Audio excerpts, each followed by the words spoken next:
Hey everybody, Riot Mort here with Riot Kent, and we are back for the final patch post-mortem of Gizmos and Gadgets. Isn't that crazy? Yeah, wow. It's going to be a long time before we do another one of these, right, Mort, after this one? Yeah, we got two patches because usually we don't do it for the last patch and the first patch. So yeah, it'll be another 4 or 6 weeks before we do another one of these. So Yeah, it doesn't even feel like the set's ending already, but, it's still like we're already almost at the end and ready for the new set, the yep, new 6.5 set. yep. All right, so yeah, for those just joining us, this is the patch post-mortem where we look at the last patch, what we did, talk about what worked, what didn't, what we got right, and where we screwed up. So should we dive right in? Yeah, let's go. Sweet. So right away, we shifted. We did the dev drop, so that's sweet. We did the Golden Lantern event. That's still going on. I've only opened 3 of the presents so far. I need to play more. How about you?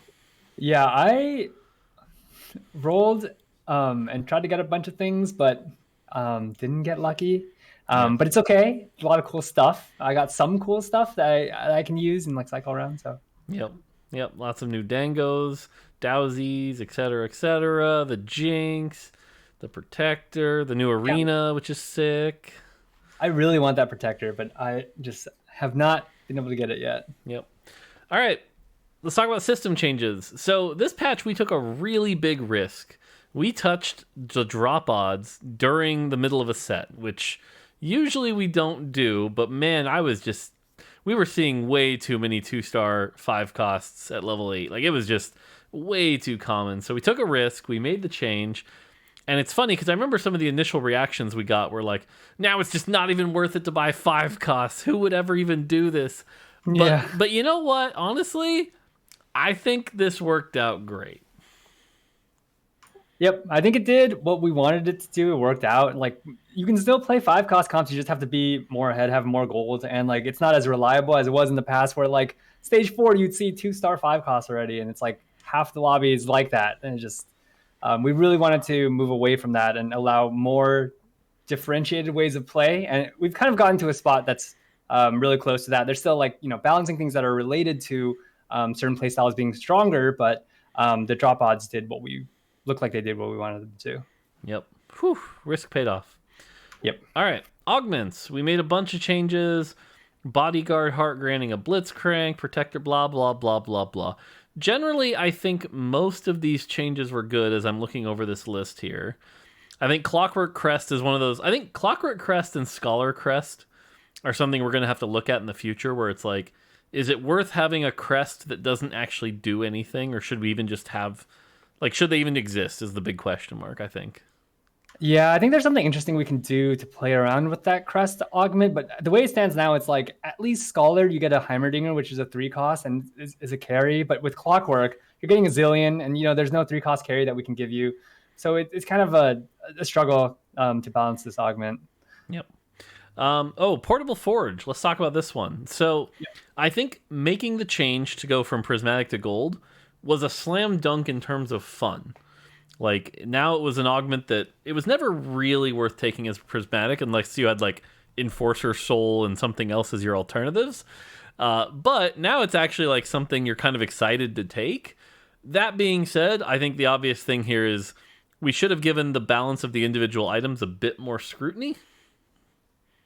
Yeah, I think a lot of them landed like close to where they were supposed to be. There were some that were just obviously overperforming, and we addressed it in the B patch. But we should have played it, been a bit more aggressive on like these nerfs, rather than just kind of nudging them down and like kind of seeing where they would land. Yeah.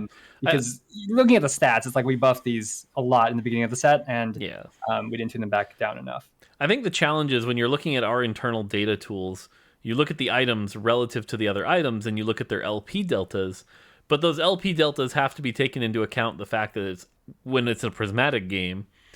And so by shifting that made that data kind of like frankly invalid, Yeah, it was really difficult to use the data to balance this. A lot of it had to go with like our instincts, what we know about numbers, spreadsheets, and just using percentage nerves here. But yeah, the data wasn't very helpful here, just because you see the data from like when it was a tier 3 versus when it's a tier 2. All these items like Yep. are massively different. Yep. All right. Metabolic, that was a good change. Item grab bag 2, good change. High roller, shrug it off. Thrill 3 gone, thank God. Generally the rest of these all seem pretty solid, so nothing else to Yeah, I think cover here. one of the big ones, I think Shrug It Off was like, I think it was kind of slept on as gold, and then when it became silver, it's really strong now. So something there that where we could have like maybe preemptively nerfed it, but it's not. It wasn't even that big of a miss. Yeah. Now, so I haven't actually played that many games since this patch because I hit Challenger and kind of needed to take a break. But I think from our internal tests, and I'm curious if it's actually been figured out in the meta, but Shrug It Off early game is like really, really good. And I'm curious if that's caught on yet. Yeah, I think there's just been a perception of like it's been weak at certain parts of the set, and they're just kind of stuck, and so players haven't shifted away from that yet. So that's probably what's keeping it back. Okay, if it hasn't caught on yet, I think the nerf next patch will be pretty surprising. But God, yeah, when you get this augment with a few brawlers in the early game, it's like almost as good as built different. So Yeah, and especially with something like when someone starts off with the Cho'Gath and starts stacking it. Yeah. Early on in stage 3, that Cho'Gath is just so hard to kill with defensive items, and it already has some stacks. So Yep, cool. Any other things to cover here? glad we removed Thrill, Thrill 3, and just I mentioned this in the last rundown, but also just opening up like our philosophy of being able to cut certain tiers. Not every single generic augment needs to be 3 tiers, and we're kind of okay to cut it like 1. Maybe the 2 doesn't need to exist, or we like in this case we just cut to 3. So stuff like that. Glad we're doing that, and kind of gives us more like fine tuning levers in the future. Yep. All right, moving on to traits. Bodyguard. So I think directionally this was a good change. I think we overshot it by just a little bit, but overall it has definitely been a healthier state. I think early 2 Bodyguard isn't quite as dominating, and more specifically, the Poppy Darius or Poppy Blitz starts aren't nearly as dominant as they were. So glad we made this change. I think the number might have been off by just a tiny bit. Yeah, agree on that. It's been good to see like Poppy, especially the oral start, be slightly less stable. It's still really good, but this entire Bodyguard thing, I think we overshot it by a little bit. The shield makes up for it in some ways, but it landed a little bit. You're right. I think it landed a little bit weaker than we intended. Just a little. Imperial bug fix. Hooray! We fixed a bug. Yay! I'm not gonna say this is bad, but obviously it. The funny thing is, I don't like. I think you're about to say like, "Hey, this ended up with Imperials a little too strong," which clearly it did. We B-patched it. I'm skeptical that this bug fix was the cause, and I think it was more that people really started optimizing Imperials and learning from the previous patch. So I look at this change and I'm like, I don't think we made this incorrectly, but I think we did underestimate how much people were optimizing the Imperial comps, especially around Talon and Swain. Yeah, I see what you're saying. I was basically going to talk about how like, well, I'm still going to talk about it. I was going to put in a preemptive nerf here. Yep. Basically what we did for the B patch. And then I looked at data, like I simmed and I was like, this is like good, but the bug wasn't that common. And it was so bad in the data. So I was like, okay, maybe we don't preemptively nerf because, bottom line, Imperial is kind of good. And it's finally kind of good as a prismatic trait. But I think it wasn't just that like players were optimizing around the Swain Talon. It was also that seeing the bug fix, seeing all the previous buffs kind of like is a perception like, oh, this is actually going to be good and reliable. And so I'm going to try this and I'm going to make this really good. And then it worked out. And so ultimately should have preemptively nerfed. But at that time, that was the logic I went through. I feel like I should have just stuck with my gut and went with the initial nerf, but we just quickly had to react and do a V patch. Yeah, I know personally I underestimated how much Swain got optimized, right? Like the Quicksilver Swains was something I personally didn't see coming, and wow, that ended up being really good. Yep, someone that basically just never died and ended up killing everybody. So yeah. Yep. All right, Mercenary. These changes, I think these changes helped a lot. I think Mercenary is still good. I think it's still powerful. But you don't quite see as many like triple Nikos on 7 losses on 3-6, which is good. So I don't know. I think kind of nailed it. Yeah, I think this one landed really well. So it's really Sweet. good. Cho'Gath. Okay, so every time we get Cho'Gath a little weak, like he looks awful in the data. Before this, it looked like just abysmally awful. So we went with like the lightest buff we could think of, which was like damage and 5 armor and MR, and shot right back up. I think the reality is, and I'm going to talk about this briefly, a little spoiler, but I think the reality is we're never going to be able to balance the Colossus unless we do something to the trait. Hint, hint, 6.5. So until then, I think we're just going to have to live with where Cho'Gath is. We ended up having to sort of B-patch him right back. Like, oh God, this champ has definitely been the hardest to balance in the entire set. Yep. And the hardest part is also it's like he's tied to certain mutants, or some mutants are better than other mutants. And also when you get him in the game, because he scales with game time, lots of factors that go in here that make it kind of tough to get a good read on, what should his power level be at each point in the game, and like how easily accessible is that. So yeah, ultimately we had to like revert this. I think he's still really strong too. But I think damage buff was good because it made it more reliable. As in, like, if you got him on 2-1, you could actually reliably stack him throughout the game and make him your carry. So I think that part was good. Yep. Gangplank buffs. I think this is just slam dunk. I still don't think he's that played, but at least he's a little bit more desirable, which is good, especially at Gangplank 3. So pretty solid. Yep. Heimerdinger. So this one was risky. And the truth is, I think this was a good change, but it may not have had the effect we wanted. Like, I was hoping this would lead to maybe some more 6 Yordles, some more Heimerdinger carries around Scholar. Instead, what it feels like it's done is it's actually kind of just buffed the Oriana Seraphine comp that uses Heimerdinger next to it. I'm not sure. Again, I've been a little more out of the meta recently, but I haven't seen a ton of like Heimer 2, Heimer 3s or anything like that. But definitely more than before, and he doesn't seem like he's dominating the meta or anything. So overall, seems like a good change, but question mark? Yeah, I'm actually really surprised that this didn't land as well as we had thought. It might be meta related, but basically, like, when putting in these buffs, it's like these are going to be spicy. These are big buffs.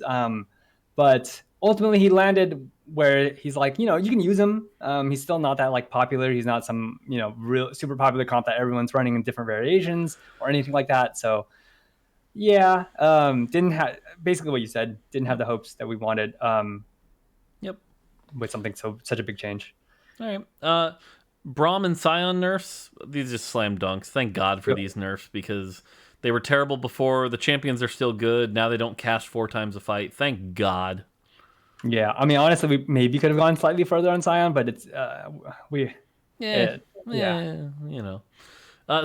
heal nerf, nailed it. She's still a really good carry. I've seen a few top level players continue to play this comp a lot. She's still good. Nailed it again. Cool. Yep. Oh yeah, I agree. Cool. Urgot, same thing. I've seen Urgot do well. I've seen Urgot 3 actually be a real champion now. This feels like another nailed it. Urgot seems really good. I think we finally got him where he's exactly supposed to be. Which is funny because these are the AD and AS ratios that he started with. It just, we did move a lot of things throughout the set, and that's the fun thing about TFT. It's like you nerf something and then you shift the power somewhere else. You nerf their counters. You move entire power levels down a little bit. Like, 4 costs are slightly weaker, 5 costs are slightly weaker, and now we have to buff him back up, and we're back at where we started, which is 30% AD ratio. I was kind of afraid that this was going to be too much. In my testing, he seemed to be slightly strong, but then that doesn't simulate like an actual environment where players are playing against each other with optimal positioning and all that stuff. So he seemed to have landed in a really great spot, which is good. Yep. Kai'Sa nailed it. I think Kai'Sa might finally be exactly what she's supposed to be as a 5 cost. She's still good. She's still really good. People are still playing her GA Morello and everything like that. That'll never change. But at least now she doesn't get to her 3rd cast in frickin' 10 seconds. So I'm happy with how this change landed. Yeah, I am too. She still can, be troublesome at times, but this was a good change. Yep. Tom Kench feels very similar. I think Tom Kench maybe is a tiny on the weak side. Maybe pretty hard to stack now. But again, when you get him stacked though, you just feel so helpless, right? When he's at 300 spell power and a gun blade and 2 tank items. Tahm Kench 2, you're like, guess I'll die. Yep. So overall, I think it was a good change. So happy. Yeah, and one of the weird things about Tahm Kench 2 is that like Tahm Kench 1, once he's fed enough, is basically Tahm Kench 2. Like Yep. he has enough HP, he has enough AP, he's enough damage. Like I it's so hard to like the ceiling of him is so Yep. high that I feel like this was like even if he's slightly weak when you get him late, I think that's okay because his ceiling, the possibilities with Tahm Kench are so high. I think the part here that like we struggled with a little bit with Tahm Kench is mainly the experience where like his hitbox got moved slightly higher to feed, and so players have been struggling with that. Like they don't know to hold it slightly higher, and it looks like it should feed, but it doesn't feed, and so something we're trying to address. Yeah, I feel like this is a change that we shouldn't have made mid-set. If we'd launched with this would have been great. But now everyone got used to it. They got used to their patterns, and then they had to relearn all their patterns again. I think that was kind of a miss here. Then combined, like you said, with the hitbox issue, that just, I think, made it real bad. But we'll see. We'll see, hopefully, once we get it cleared up. Yeah, definitely. Locket. It's funny. I think this change is another one of those changes that, again, a little out of the meta, but I think players haven't quite figured out how good this change is. This change is insane. I think Locket is so good now. It's still not maybe like the first thing you build with your rods, but like leftover Lockets are really good now. Yeah, this thing gets so much value, and it's great. I think this change was a slam dunk. Like Locket is finally a buildable item. It's like, wow, great, amazing. You can use it to streak and do well in the mid game, and late game is not even bad because your backline will get targeted at some point in the 15 seconds. So I think it's in the short term we're calling it a slam dunk. I'm calling my shot now though. In about 3 patches, we're gonna look back and go, this item's insane. So I don't know. I'm still really skeptical this was good for the long term. Yeah. Also, long term, there's some work that needs to be done with like star scaling and modernizing the item, but separate from power. So yeah. All right. On the small side, a bunch of changes with a few bugs in there. Oops. But overall, these are all slam dunks. Nothing too crazy here. Stand Behind Me didn't really move the needle much. That's probably the biggest surprise here. Yeah, I think that it's just that this was paired with the bodyguard armor nerf, and so it ended up being not as exciting as it was should have been. So like if those were separate patches, that'd been great. Or maybe if we had shipped with a higher number here, or just not missed on the bodyguard change. Yep. Scrap 4 being better, I think is solid. I think that's good. Socialite 3, meh, didn't really move the needle much. Small change, that's what they're for. Syndicate, this is one I think is a little tricky. Because at least, again, I'm out of the meta a bit, but from what I've heard from Lobby 2, Syndicate definitely is still one of the more frustrating high roll comps when you get that Shaco and you get 7 Syndicate going. So I'm definitely curious to see where it ended up. I know when we did our first look at the data, it seemed fine, actually. Yeah, when looking at the data, Syndicate 5 seemed fine, and Syndicate 7 seemed even slightly weak. I know like there's perception that like Syndicate 7 is unbeatable and really, really strong, and so there's definitely some sort of like mismatch here of the data, which is like that's common in when we do our balance passes. And so it's possible that there is a super high roll comp here that some players are doing really well and it just becomes unbeatable, but like a lot of other players are not optimizing it well enough, and that will eventually catch on and we'll have a problem. I think the big thing is when Syndicate is strong, the play pattern of the assassins that jump to the backline, Shaco can burst, Akali is hard to lock down, and then they constantly heal up. I think it might just be that the play pattern is frustrating, which then ups the perception that they are stronger than they actually are. It definitely is frustrating hitting a TF and having it not die because it just keeps tanking everything and omni-vamping to full. So I can agree with that. Yeah. Ziggs nerf. I think this was a good nerf. I think this is what helped bring Yordles a little less dominant. Hilariously enough, I think we might not have gone hard enough here, but I mean, Ziggs has this reputation as the worst champ in the game, so oh well. I know there's perception that Ziggs is so bad, and not great, but when he misses, but when he hits, that damage is so high, and so we could have gone further probably. Katarina buff seems fine. Okay, Swain and Talon nerf. to our credit at least, it's not like we were buffing Imperial, you know? We looked at Imperial, we're like, these are getting too strong, so we did nerf them. We went with a cautious touch, and again, this is one of those damned if you do, damned if you don't, right? If we over nerf, people are like, oh, it was finally playable, and then you nerfed it. We under nerf, oops, we end up with what happened, which was a very dominant Imperial comp, so at least we were in the right direction. That's what I'll say. Yeah, I think no matter like how we did this, unless we went with something really drastic, which we wouldn't do because we don't want to meta thrash, Yep. the perception ended up ending reaction would have been the same, where it's like, oh, you nerfed RFC 5% and his attack speed to 0.7. That's it. Wow, like he's still so good. You think that's enough? But it's like, we didn't nerf the RFC part, and you know the reaction is you only nerf 0.5%. It's not enough. And so like I think either way, if we had done both that change, like basically this change and the B patch change, we would have gotten the same reaction. And like, oh, Talon is still really good until we made the Imperial change to actually nerf the Imperial trait. Yep. Zyra 1 nerf, Zyra 3 buff, nailed it. I think that's a good change. Yep. MF3 buff. I know we almost shipped the MF2 buff and then we didn't, thank God. But the MF3 buff I actually think was a huge success. It opened up a new build possibility. People actually were considering MF3 for a while. So good, we did it. That's a good thing. Yep. Shaco nerf. This is another example where I think perception is this nerf wasn't big enough. I know we've seen in Lobby 2 a few people talking about more Shaco nerfs.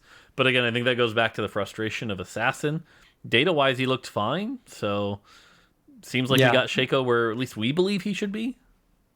Yeah, we debated going harder on this. We went with the Syndicate package nerf that brought Shaco to this spot, and he looks really great in the data. So like, it seemed to have worked out. I think there's still, definitely the really large frustration of having to face a Shaco in the mid game where your carries aren't really protected yet, which leads to a lot of like, he's OP. But I think it is heavily attributed to frustration. Yep. Vex nerf, Vex 1 nerf, good. Makes you have to invest in her a little more. No big deal. Mm-hmm. Lux buff. Lux feels like the most safe top 4 comp in the game. It's like you get those items for Lux and the build around Lux. Grats on your 4th or 3rd. I think she's finally where she's going to be. If you high roll her, maybe you can turn it into a 1st. But like Lux feels like a 4 cost. Yep. Finally good. Yep. Or, well, not finally good. She always was like kind of good. But finally right where she should be. Yeah. Jin nerf for Jin 3. Good. He's still a god. You know. I actually think we could have gone further. But yeah. We did lose the flavor 4/4, but you know. Sad. Oriana 2 nerf. Good. She's still good. Mm-hmm. Yone 3 nerf. Oh no. Like this didn't deserve a patch note, but you know. I think we could have gone further also on this. But that's what I'm saying. If you want to go to 10 to like match Urgot, maybe 15. Yep. It may as well last the whole fight. Who cares? This didn't deserve a patch note. Jace melee form. I think this buff was good. I think Jace is really, really good right now in both forms now. So seems like he's good. Yeah, I think there's still perception that Jace melee isn't good. I think he is. But you know, I think he's being outshined by some of the other super tanks that create a bunch of CC also. So I think the challenge is with Jace, like to play him frontline, you need the tanky items and the Jace 2. And getting all of that online is really hard now, especially with the odds buff. Whereas Jace 1, you can like use him as support until you hit Jace 2 and then transition. Using Jace 1 as frontline is a lot harder. Yeah, that makes a lot of sense. Jinx buff, meh. Didn't solve her fundamental issue. Got to fix that at some point. Yep. She lands and continues hitting the Scion, Sag. Yep. Victor buff seemed fine. Victor 1 better. Victor's a playable comp. Seems good. Yeah. Maybe could have gone further on Victor 1. But 325 to 360 is pretty big. I wouldn't have let us push that from balanced thrash perspective. I don't know. Victor 1 is still kind of well, it's not like bad, but it's like very narrow in how you can play him. But for 5 costs, I think we could have gone slightly further, but that's iffy. And I feel like the only other way you take this is you give him the 4 lasers also instead of the 3, so he's more reliable, and then just lower the damage actually. Yeah, that could work. So, but then you lose kind of the fun laser scaling. So, yeah, people like that. Yeah. It's exciting. I wonder if we're just short a laser in general. Like right now it's 3-4. Maybe it's supposed to be 4-5 and we're supposed to balance around that. Yeah, I wonder if that creates any sort of like unreliability unexpectedly, where like one laser Isn't hits it a strong unit. enough to kill a thing? Yeah. Yeah, basically. Yeah. Yeah, it's the kind of thing that if we had more time, we could look into. Yep. Chalice, glad we nerfed this, and guess what? People are still playing this item because our little buff that overbuffed it showed them it was a good item, and now they're still playing it. It was always a good item. Welcome to the life classic. of TFT balance. Yeah. The classic buff a thing, nerf a thing, and people realize this is actually still good where it was before. Yeah. Yeah. Time to nerf lockets back down to 8 seconds. Oh god! I mean, I'm telling you, give it like 3 patches, we might be there. Hand of Justice. I think this didn't change anything from what I can tell. I feel okay. I would have to double check data, but I feel like it's being built slightly more. It is a pretty small buff. I mean, yep. But overall, like people are greeting overall for more BIS items or just like aura items, which are technically BIS in BIS. But I think that's why Hodge is not seeing a lot of play. I will say. I will say, and this is kind of a meta comment, I only played like 4 or 5 games, right, to get up to 1,000 LP or whatever. And what I noticed was there are a lot of people that are still stuck in the old ways of like 12-1, where it was like greed for BIS items, hope you hit your 4s and 5 costs. And I was able to get really consistent 2nd and 3rds by like slamming Zerots and Lockets and Shivs and whatever, and like just punishing the greeters. And I'm curious if that's still the case right now. But yeah, for whatever reason, there's just a lot of people playing, at least when those 4 or 5 games, playing really greedy. And I think things like this Hodge change and Zerot, which again is still being overly slept on, are things that once players figure out, maybe we see a giant shift where all of a sudden nobody's building IE and Jeweled Gauntlet, you know? Yeah, it's possible. I think, well, we had to see like the big content creators do it because a lot of people follow what they do, and like North America and Soju famously is like being known for being a really good greeter, but super, super greedy. And so like, I think players are just doing that too. They're, like greeting for the best items and greeting for a lot of gold. And so they're not slamming these types of items. But once, people like Soju start doing it, I think it'll catch on. And it's like, these are actually good items. Yep. All right. Bug fixes. Those are good. We should fix bugs. Not really going to go over those. All right. So after we did all of this, as we talked about, the end result was a patch where Imperial definitely looked a little out of control. And it's funny because we always look at our data and there's always one really clear sign that something's out of control. And that's, where's the emblem in the item data? And it was really funny because you go back to 12.1, I think it was, or even it was 11.24 or 12.1. Imperial emblem was the worst item in the game. Like literally the worst by like a significant margin. It broke our graphs. It was bad. Fast forward, by a long shot, like super bad. Yeah, like we should actually post some of those graphs. It's really funny. And then fast forward to 12.2, and Imperial, at least not by a major amount, but by like a clear amount, was now the best item in the game. And so that led us to go, okay, in that case, we should probably patch that to get it a little more under control. So what we did was, well, first off, we hit some of the portable forge options that were overperforming. Infinity Force, Death Defiance, Gold Collector, good. Really happy with how we hit Gold Collector, by the way. It's not less gold, it's just less AD, which feels really good, keeps the item fun. So I was really happy with that. Cho'Gath, we took away that 5 armor and MR we gave him. We also slowed his attack speed. I think the one thing I'll call out with the Cho'Gath change is it did kind of ruin the fun AD build people were having with that lower attack speed. A little sad that we had to do that, but it is what it is, and I'd rather do that than take away the spell damage again. Yeah, kind of intended because that build was like surprisingly really good. Or like that mutant variation with Cho'Gath was surprisingly very good when the Cho'Gath just never died. But also, makes it harder to play for sure. Yep. Then we hit Swain, which good. If anything, I think Swain's actually still too good. Yeah, he's still too good. I think it's funny because I think a lot of people are like, Imperial's not the free win it was before. But the first 2 games I played post B patch were literally like me playing uncontested Imperial and getting really easy 2nds and 3rds, losing only to the high roller. Like I think one game I lost to Darth Nub's Galio 3. It's like, oh darn, you know? Yeah. I think, yeah, Swain definitely still good. Maybe could have gone harder here. Yeah, we'll see. Talon, I think fine. I think hitting Talon, Swain, the trait, and RFC might have been overkill. I think the one thing I'll call out is I think the RFC change might have been incorrect here, but we'll see. I basically like Talon's not his magic damage, but his physical damage was too high, and so like his AD was at 50. We couldn't really bring that even lower because of how low it already is. I guess we technically could have, but another way to do it was like to reduce the amount of physical damage he was just dishing out by his attack speed. And so RFC, he's basically the only RFC user, or one of the only ones, and so the item was super tied to him, and so that was our directional way to do it. Yeah. To nerf his ceiling, basically, because if you had perfect items and it's built a Talon, he's really, really good. So personally, I actually think RFC could have gone maybe even further.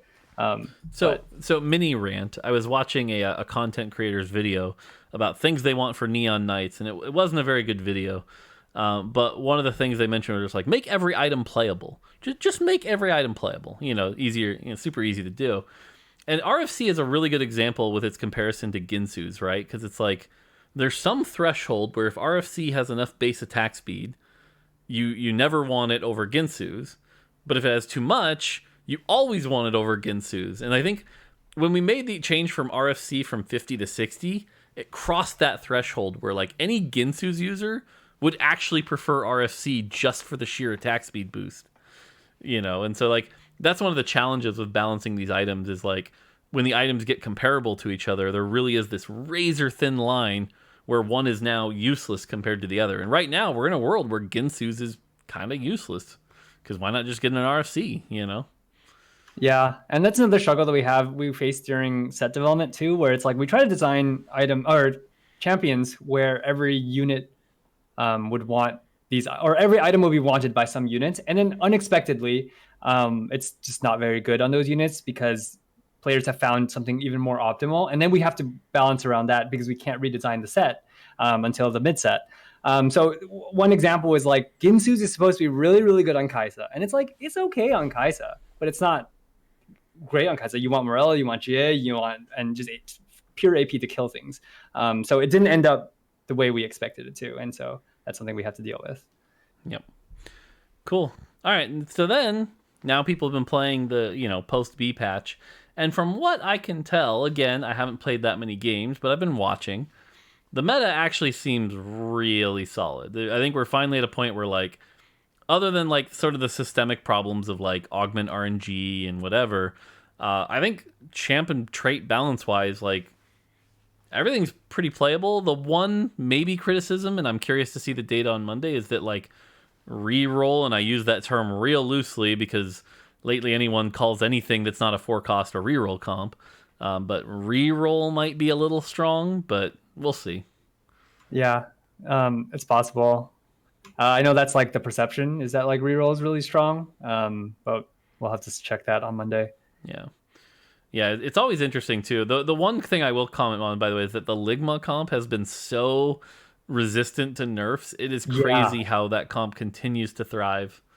We've hit its tanks, we've hit its carries, and we've hit its augments. Like, still good. Yep. Yeah, the few games I played, that was kind of like the old reliable, where everyone, like every game, there was at least 1 to 2 people forcing it. Yep. A bunch of them would crash and burn, but it's like it's still there. It's still good. So. Yeah, that's like the one reroll comp that survived the entirety of the set, basically. Yep. All right, so that is our 12-2 postmortem. Again, that's the last postmortem for Gizmos and Gadgets. We'll be back 12-5. 12-5 postmortem will be the next one. So a bit of ways. Any closing thoughts on this set? I think from like a balance, live balance designer perspective, I think we learned a lot just from every single set. We face new problems and then we have to address them. Then we start creating like frameworks or better instincts on how to balance certain things. Specifically for this one, I think we learned a lot about augment balance. And there's still a lot more to learn about what makes an augment good, what makes augment choices good at certain stages in the game. But we're getting to a much better spot. And so hopefully with Neon Knights, it'll ship in a much more balanced spot for augments, but we're going to continuously improve on that. I'm not I don't know promising that about it's gonna be that. perfect. I'm just saying it's gonna be better, Look, but there's a lot of pressure there to make it good. I'm going to rephrase that a little bit because the one thing I agree with you is I think for as ambitious of a system as Augments was, we actually did pretty good balance wise. Now I know we're going to get memed on like, yeah, except that Katarina patch and whatever. Like, I get it, but I think for as ambitious of a system Augments was, I think we ended up pretty good. I think as we've mentioned, Augments are sticking around for 6.5 and even 7 now confirmed. So we've got a lot to build, and you're going to see in Neon Knights, like, we're going to make some big changes to the augment system to make it better. That being said, we're also going to continue to push the limits on what an augment is. So that's why when you're like, oh, it'll launch balance, I'm like, I'm looking at some of these augments we're shipping, and I'm like, we'll see, we'll see. I mean, for what it's worth, we're doing a lot of tuning around at least prismatics, and so like Yeah. will create a better experience. Perfect and balanced, no, Yeah, but it'll be better. I think the big thing to talk about is that like there'll be less bad states, and that's the important thing. You're not going to look at your 3 augments and go, "Guess I lose," and I'm fucking Forcer Soul, and so Mort says that like every day. He literally messaged me, "Can we like just delete this augment already?" Every day. Yeah, and the answer is yes. Yes, we can delete that goddamn augment. So basically, like we're players too. We play a lot. Mort's 1,000 LP. I ran it down to 500 LP, but whatever. We basically we experienced the bad points too, and like we talk to each other about it all the time, and just like that feels terrible. And so we want to remove those types of experiences, and we're going to continue to try to catch all of those. The best that we can. Yeah, and TLDR improvements are coming, which is going to be great, and new augments are going to be fun. So yeah. All right, that's going to do it for this time. Until 12.5. Hope you enjoy these. Let us know. Otherwise, take it easy.